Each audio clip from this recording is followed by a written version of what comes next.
Hi guys, welcome to Tamil movie entertainment. இன்றைக்கி நாம் என்ன மூவியை பார்க்க போகிறோம்னு பார்த்தீங்கன்னா 2022 ரிலீஸ் ஆன ஸ்கூட்டி அப்படின்ற ஒரு மூவி தாங்க பார்க்க போகிறோம். ஓகே வாங்க காய்ஸ், வீடியோக்குள்ளே போகலாம். வீடியோக்குள்ளே போகிறதுக்கு முன்னாடி நம்ம சேனலுக்கு ஃபஸ்ட் தடவை வரீங்கன்னா மறக்காமல் சப்ஸ்கிரைப் பண்ண தோணலாம் சப்ஸ்கிரைப் பண்ணுங்கள். அப்படியே பக்கத்தில் இருக்கிற பெல் பட்டனை மாட்டிக்கிட்டே வீடியோக்குள்ளே வந்துடுங்க. படத்தோட ஸ்டார்டிங் சீனில் ஸ்வாதி அப்படின்னு சொல்லிட்டு நம்ம ஹீரோயினை காமிக்கிறாங்க. இவங்க காலேஜ் படிச்சுக்கிட்டு இருப்பாங்க. டெய்லி கவர்மெண்ட் பஸ்ஸில் தான் காலேஜ் போயிட்டு வந்துக்கிட்டு இருப்பாங்க. அப்படி பஸ்ஸில் அவங்க காலேஜ் போயிட்டுக்கிட்டு இருக்கும் போது அவங்க பின்னாடி ஒருத்தர் இருக்காரு. கண்டக்டர் முன்னாடி இருக்கிறதுனால அவர் ஸ்வாதி பின்னாடி நின்று கண்டக்டர் என்று கூப்பிட்டுக்கிட்டு இருக்காரு. கொஞ்ச நேரத்துல கண்டக்டர் கிட்ட டிக்கெட் வாங்கினதுக்கு அப்புறம் கூட நம்ம ஹீரோயின் பின்னாடியே நிக்கிறாரு. நம்ம ஹீரோயினும் அங்கத்தான் இடம் இருக்குல்ல, கொஞ்சம் தள்ளி உட்காருங்க அப்படின்ற மாதிரி சொல்ல அவரும் சாரி கேட்டுட்டு தள்ளுற மாதிரி நடிச்சு மறுபடியும் நம்ம ஹீரோயின் பக்கத்துல வந்து நிக்கிற மாதிரி காட்டுறாங்க. இதுவரைக்கும் தெரியாம 2-3 தடவை இடிச்சு அவரு இப்ப தெரிஞ்சே நம்ம ஹீரோயின் கிட்ட நெருங்க செய்யறாருங்க. அப்ப ஸ்பீட் பிரேக்கர் வார ஒரு நேரமா பார்த்து நம்ம ஹீரோயின் கிட்ட தப்பா நடந்துக்க இதுவரைக்கும் பொறுத்த நம்ம ஹீரோயின் அவரை பலாரெண்டு அரைஞ்சிட்டு இந்த பஸ்ல இதுக்கு மேல போக முடியாதுன்னு சொல்லி அடுத்த ஸ்டாப்ல இறங்கிட்டு நம்ம ஹீரோயின் முகேஷ் அப்படின்ற ஒரு பையனை லவ் பண்ணுவாங்க. அப்படியே பஸ் ஸ்டாப்ல இருந்து முகேஷ்க்கும் கால் பண்ணிட்டே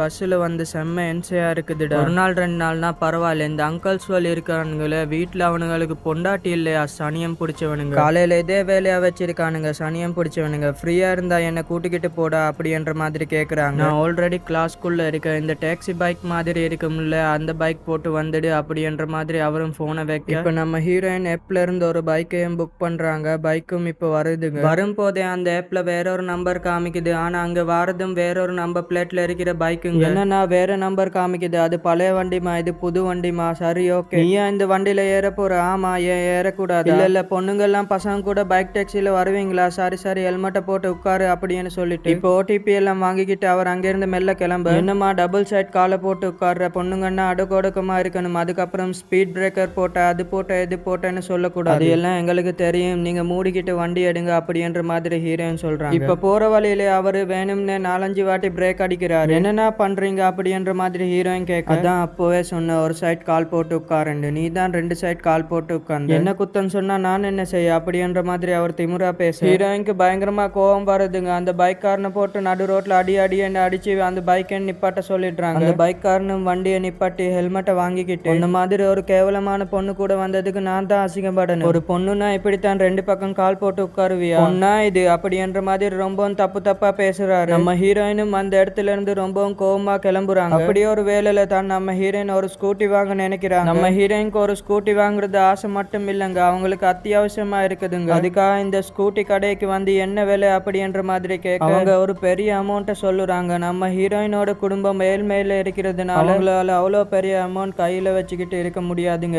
ஏன்னா ஹீரோயினோட அப்பாவுக்கு நிரந்தரமான ஒரு வேலை இல்லைங்க. நம்ம ஹீரோயினோட அம்மா இருப்பாங்க பாத்தீங்களா, அவங்க பாட்டு கிளாஸ் வச்சு 5000 ரூபா 6000 ரூபா வரைக்கும் சம்பாதிப்பாங்க. ஸோ அதுல பேலன்ஸ் பண்ணி தாங்க இந்த குடும்பம் இப்ப நடந்துகிட்டு இருக்கு. இப்படி ஒரு வேலையில நம்ம ஹீரோயினும் கொஞ்சம் தாங்கி எல்லாரும் இருக்கிற சமயத்துல எனக்கு ஒரு பைக் வேணும் அப்படின்ற மாதிரி கேக்குறாங்க. அம்மாவுக்கு வருது பாருங்க ஒரு கோவம், காலேஜ் தானே படிக்கிறீங்க அதுக்குள்ள மகாராணி ஆகிட்டீங்களோ, ஏன் பஸ்ல போனா குறைஞ்சி போயிடுவியா? இல்லம்மா, பஸ்ல சில தப்பான விஷயம் எல்லாம் நடக்குது, நாங்க ஃபேஸ் பண்ணிக்கிட்டு தானே இருக்கோம், இங்க எல்லா பொண்ணுங்களும் ஃபேஸ் பண்ணிக்கிட்டு தானே இருக்கோம், மூடிக்கிட்டு பஸ்ல போற வேலையை பாரு அப்படின்ற மாதிரி அவங்க அம்மா திட்டி விட்டுடுறாங்க. இப்ப நம்ம ஹீரோயின் அந்த வழியை பொறுத்துக்கிட்டு அது மாதிரி பல வழிகளை அனுபவிச்சு பஸ்ல போற மாதிரியும் அவங்க காலேஜ்ல உட்காந்துக்கிட்டு நோட்ல ஸ்கூட்டியை வரைஞ்சிக்கிட்டு இருக்கிற மாதிரியும் ஈவினிங்ல காலேஜ் முடிச்சு பஸ் ஸ்டாப்ல தன்னுடைய லவர் கூட இருக்கும் போது இந்த ஸ்கூட்டி வாங்குறத பத்தியும் இந்த ஸ்கூட்டி வந்ததுக்கு அப்புறம் என் லைஃப்ல பார்ட் டைமா வேலைக்கு கூட போக முடியும், என் ஃபேமிலியையும் என்னால பேலன்ஸ் பண்ண முடியும், அதுக்கு தனக்கு வண்டி வேணும் அப்படின்ற மாதிரி பெருசா பேசிக்கிட்டு இருக்காங்க. ஒரு கட்டத்துல வீட்டுக்கும் வராங்க. அவங்க அம்மாவும் நேத்து நைட்டு திட்டினதுக்கு பாலெல்லாம் கொடுத்து ஹீரோயின் கிட்ட சாரி கேக்குறாங்க. அடுத்த நாள் நம்ம ஹீரோயின் காலேஜுக்கு போறப்போ நம்ம ஹீரோயினோட லவர் இருப்பாரு பாத்தீங்களா, அவ ஒரு ஸ்கூட்டி எடுத்துக்கிட்டு வராருங்க. நம்ம முகேஷ் கிட்டேயும் பைக் இருக்காதுங்க, அவனோட பிரதரோட பைக்னு சொல்லி எடுத்துக்கிட்டு வரா. நீ ஸ்கூட்டி வேற வாங்க போறல, உனக்கு வண்டி வேற ஓட்ட தெரியாது, சோ இந்த வண்டியை ஓட்டி பிராக்டிஸ் பண்ணிக்கோ அப்படின்ற மாதிரி நம்ம ஹீரோயினுக்கு அவன் தான் பைக் ஓட்டவே கத்து கொடுக்குறான். இப்ப நம்ம ஹீரோயினோட அம்மாவுக்கு உடம்பு சரியில்லாம போதுங்க, அவங்க கொஞ்ச நாளே நோய்வாய்ப்பட்டு தாங்க இருக்காங்க. நம்ம ஹீரோயினுக்கு இன்னொரு பொறுப்பும் வருதுங்க. அதே வேளையில நம்ம ஹீரோயினும் பைக் வாங்கணும்ல, இப்ப வீட்டுல காசு கேட்க முடியாது, இப்ப நம்மளே பார்ட் டைமா டியூஷன் எடுத்து அது மூலமா காசு சம்பாதிக்கலாம் அப்படின்ற மாதிரி முடிவு எடுக்கிறாங்க. அப்படி 10th படிக்கிற ஒரு பொண்ணுக்கு தாங்க டியூஷன் எடுக்கிறாங்க. அந்த பொண்ணுமே அக்கா என்ன ஒருத்தன் ஸ்கூல்ல லவ் பண்றாங்க, அந்த பையன் கூட இன்னைக்கு வெளியே போய் வந்த அப்படின்ற மாதிரி நம்ம ஹீரோயின் கிட்ட ஃப்ரெண்ட்லியா ஷேர் பண்ணிக்க இப்ப அந்த பொண்ணோட அம்மாவும் வந்து ஏமா நீ என் பொண்ணுக்கு டியூஷன் எடுக்க ஆரம்பிச்சதுல இருந்து என் பொண்ணு இப்ப டெஸ்ட்ல நல்ல மார்க் வாங்க ஆரம்பிச்சிட்டா, அதனால உனக்கு போனஸ் கொடுக்குற அப்படின்ற மாதிரி 1000 ரூபாய் ஏத்தி கொடுக்குறாங்க. இந்த வேலை மட்டும் இல்லாம பார்ட் டைம்ல டீ கடையில கூட வேலை பார்ப்பாங்க. அவங்க லவர் தாங்க ஈவினிங் வந்து பிக்கப் பண்ணிப்பாரு. அப்படி நாட்கள் மெல்ல நகர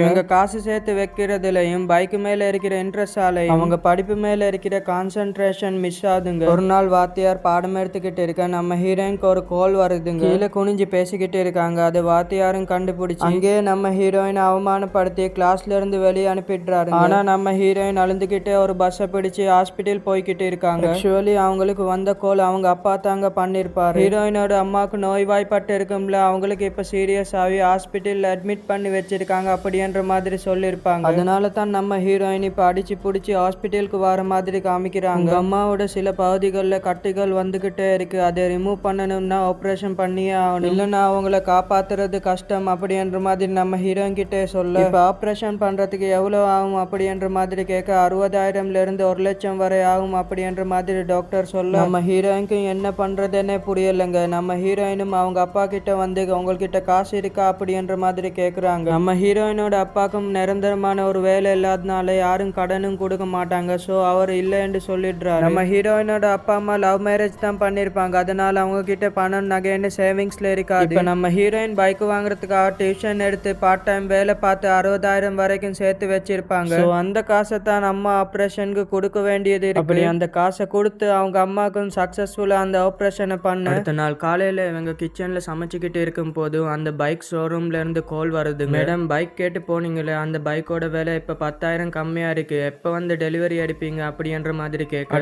ஏண்டா வயிற்றுச்சல கொட்டிக்கிறேங்கன்னு சொல்லி அவங்களும் போனை கட் பண்ணிடுறாங்க. இங்க நம்ம ஹீரோயினோட அம்மா ரிகவரி ஆகி தன்னுடைய வீட்டுக்கு வர மாதிரி காமிக்கிறாங்க. இப்ப நாட்கள் மெல்ல நகர நம்ம ஹீரோயினோட அம்மா ஹவுஸ் ஒய்ஃபா இருந்து வீட்டையும் பார்த்துக்க ஆரம்பிக்கிறாங்க. நம்ம ஹீரோயினும் திரும்ப காலேஜ் எல்லாம் போக ஆரம்பிக்கிறாங்க. அப்படி ஒரு நேரத்துல தான் நம்ம ஹீரோயினோட அம்மாவுக்கு அந்த காலேஜ்ல இருந்து ஒரு போன் கால் வருது. உடனடியா காலேஜுக்கு வர சொல்றாங்க. பிரின்சிபலும் இந்த ஸ்காலர்ஷிப்ல படிக்கிற ஸ்டூடெண்ட் தான் நம்ம ஹீரோயின். அவ ஒரு டாப் ஸ்டூடெண்டா இருந்தா, அவக்கு வெளிநாட்டுல படிக்கிற வாய்ப்பு எல்லாம் இருந்தது. ஆனா அவ இப்ப ஒரு 2 செமிஸ்டரா நிறைய அரியர் வைக்க ஆரம்பிச்சிட்டா. அவ எதுக்காக இப்படி மாறினான்னு தெரியல, ரொம்ப டயர்டா காணப்படுறா. கிளாஸ்ல வந்து 2-3 பீரியட்ல தூங்கிடுறா. அவ கான்சென்ட்ரேஷனே பண்ண மாட்டா அப்படின்ற மாதிரி பல கம்ப்ளைண்ட்களை பண்றாருங்க. இப்படி எல்லாம் வரப்போ நம்ம ஹீரோயினோட அம்மாக்கும் ஒரு கேள்வி மைண்ட்ல வருதுங்க. ஏன்னா அவங்க ஆப்ரேஷன் பண்ண காசு இருக்கு பாத்தீங்களா, அது அவங்க ஹஸ்பண்ட் தான் கொடுத்தாங்க மாதிரி அவங்க நம்பிக்கிட்டு இருப்பாங்க. ஆனா அது எல்லாமே அவங்க பொண்ணு பார்ட் டைமா வேலை செஞ்சு சம்பாதிச்சதுன்னு தெரியாது. இப்ப ஆட்டோல அதே யோசனையோட 3 பேரும் வந்துகிட்டு இருக்கு. அப்பதான் தன்னோட பொண்ணு கிட்ட ஆப்ரேஷன் பண்றதுக்கு பணம் எங்க இருந்து வந்தது அப்படின்ற மாதிரி கேக்குறாங்க. 2 பேருமே அமைதியா இருக்க நம்ம ஹீரோயினோட அப்பா அவ தாங்க சம்பாரிச்சு கொடுத்தா, அதுல இன்னும் கொஞ்சம் கடன் இருக்கு, அதை அடைக்கிறதுக்காக பார்ட் டைமாவும் வேலை பார்த்துக்கிட்டு இருக்கு அப்படின்ற மாதிரியும் சொல்லு. அதை கேட்டு அந்த தாய் துடிச்சு போறாங்க. ஸோ மிடில் கிளாஸ் வாழ்க்கை எப்படி தாங்க, நாம ஏதாவது கொண்டு ஆசைப்பட்டா இன்னொன்றுக்காக இதை தியாகம் செஞ்சு தாங்க.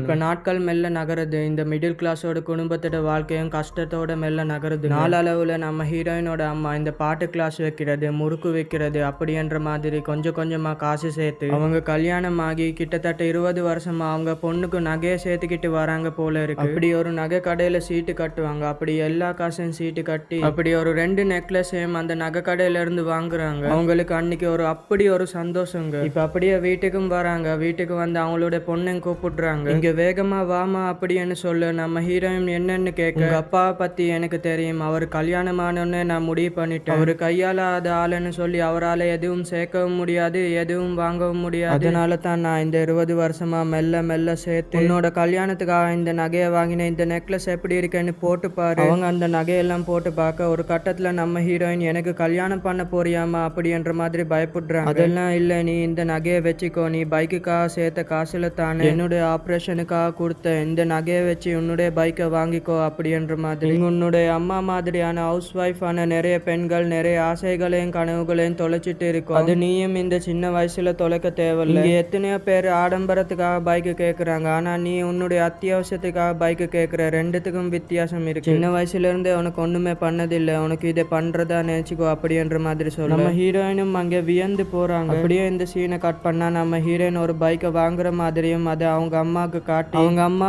முதல்ல கூட்டி போற மாதிரியும், அப்படியே நம்ம ஹீரோயின் சுதந்திரமா அவங்க பைக்ல காலேஜுக்கு போயிட்டு வர மாதிரியும், அதுக்கப்புறம் பார்ட் டைமா அவங்க படிப்புக்கு ஏத்த மாதிரி ரிலேட்டான வேலையை பாக்குற மாதிரியும் காமிக்கிறாங்க. அப்படியே நம்ம ஹீரோயின் அவங்க லவரோட பைக்ல போற மாதிரி கேரக்டரையும் காமிச்சு இந்த படத்தை முடிச்சிருப்பாங்க. மீண்டும் ஒரு நல்ல வீடியோவுடன் சந்திக்கலாம். Bye guys.